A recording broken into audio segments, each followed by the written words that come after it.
Assalamualaikum, hai, ketemu lagi sama aku Susi Eri. Kali ini kita akan ngebahas gimana cara menentukan konfigurasi elektron, golongan, dan juga periode dengan menggunakan cara subkulit. Gimana kelanjutannya? Ikutin terus videonya ya. Jangan lupa subscribe dulu channel ini supaya kalian gak ketinggalan video selanjutnya. Nah, tadi kan kita sudah mempelajari bagaimana mencari konfigurasi elektron menggunakan cara kulit.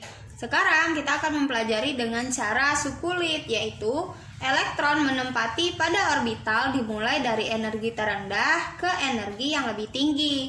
Kalau pada kulit tadi dikenal dengan KLMN dan seterusnya, maka pada subkulit ini kita mengenal dengan SPDF. Bisa kita lihat pada gambar ini.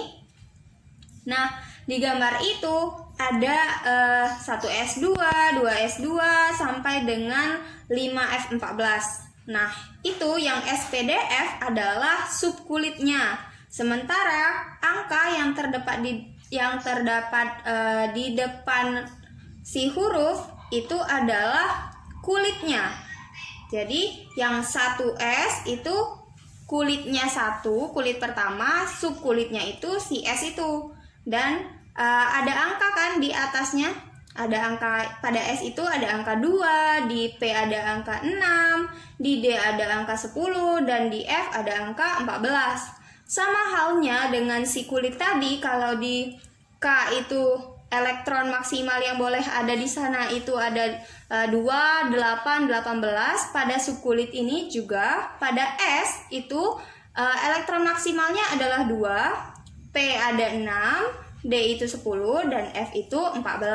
Seperti itu. Nah, alurnya bagaimana cara kita menuliskan konfigurasi elektronnya? Kita mengikuti alurnya. Di situ kan ada garis ya, dari energi yang terendah dulu ke energi yang paling tinggi. Energi yang terendah di situ adalah 1S2, lanjut ke 2S2, setelah itu 2P6, 3S2, dan selanjutnya. Daripada bingung, mending langsung aja ke contoh soalnya ya. Contohnya yang pertama, misalkan kita mencari konfigurasi dari magnesium dengan nomor atom yaitu 12. Gimana konfigurasi elektronnya? Bisa kita lihat ya. Dimulai dari 1S2, 2S2,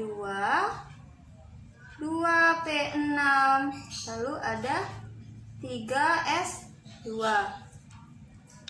Nah, kalau pada KLMN kan dia bisa kita hitung ya langsung dari 2, 8, 18 seperti itu. Kalau pada subkulit ini kita menghitungnya yang angka yang terdapat di atas. Yang ini. Ini melambangkan elektronnya. Jadi kan Mg itu nomor atomnya 12 ya. Jadi ada 2 ditambah 2 ditambah 6, ini udah 10 ya. Ditambah 2 hasilnya 12 begitu. Jadi konfigurasi elektronnya yang menggunakan subkulit adalah sebagai berikut. Baiklah, kita ambil contoh lain, misalkan F. F dengan nomor atom yaitu 9. Coba kita buat konfigurasi elektronnya ya. Yang pertama adalah 1S2, 2S2, sisanya berapa? Ini kan udah 4 ya. 2 ditambah 2, 4. Sisanya 2P5.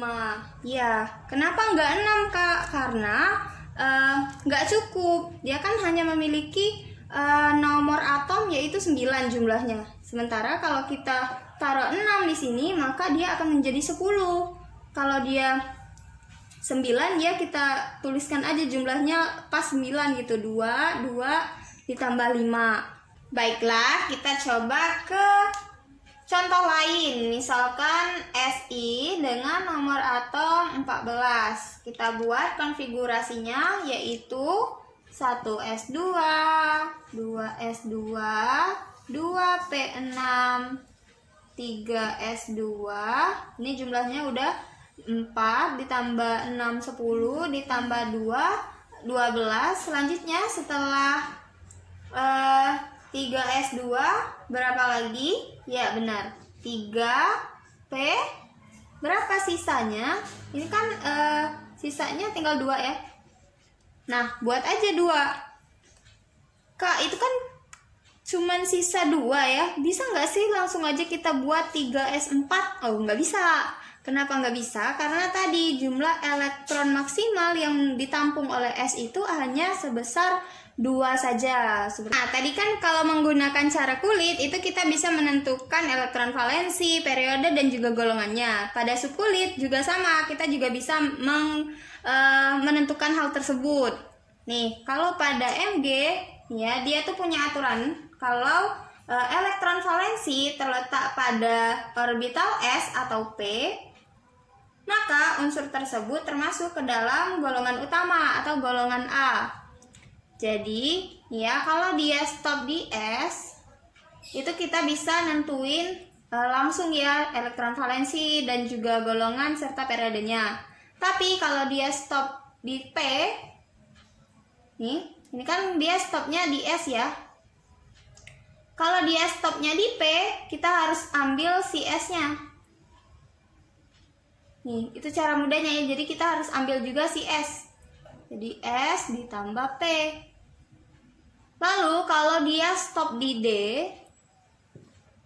kita juga harus ambil S-nya. Dia harus dijumlahin sama S-nya juga.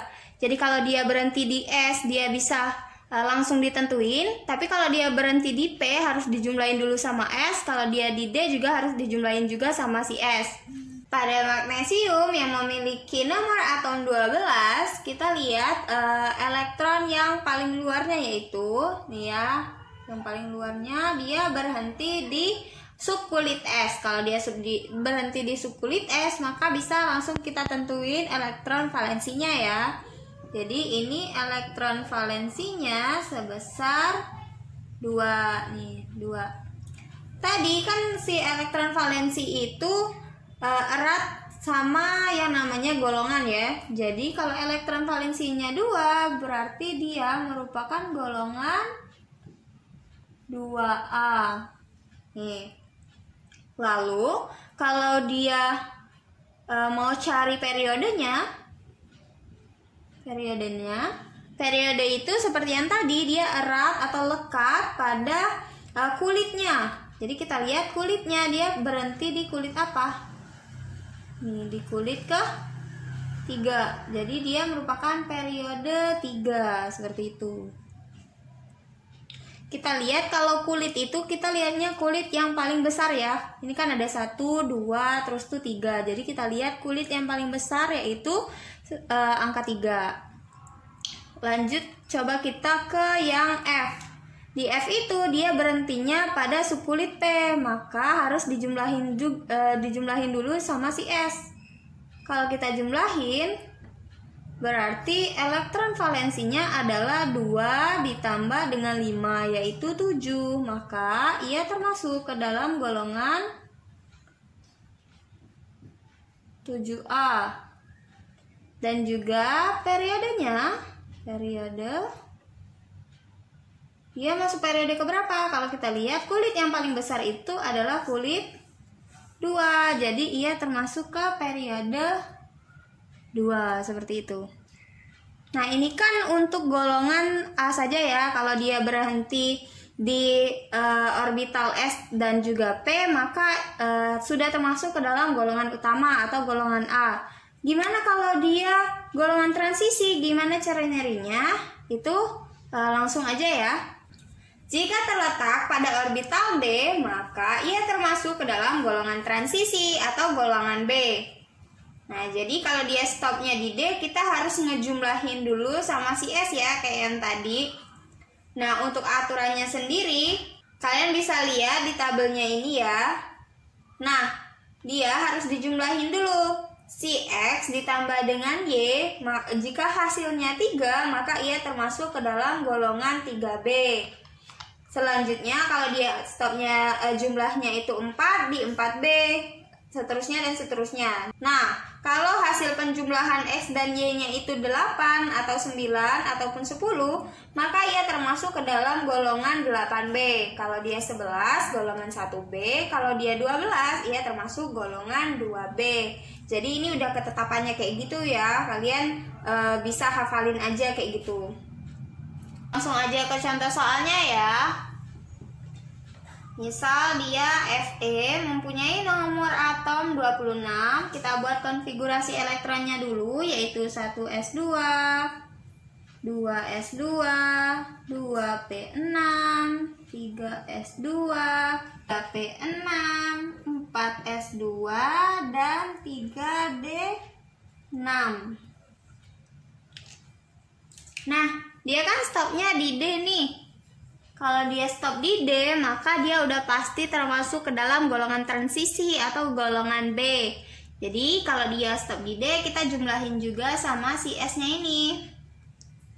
Jadi si S-nya itu 2 kan, ditambah sama D-nya yaitu 6, jadi totalnya ada 8. Tadi kalau dia stop di 8, maka ia termasuk ke dalam golongan 8B.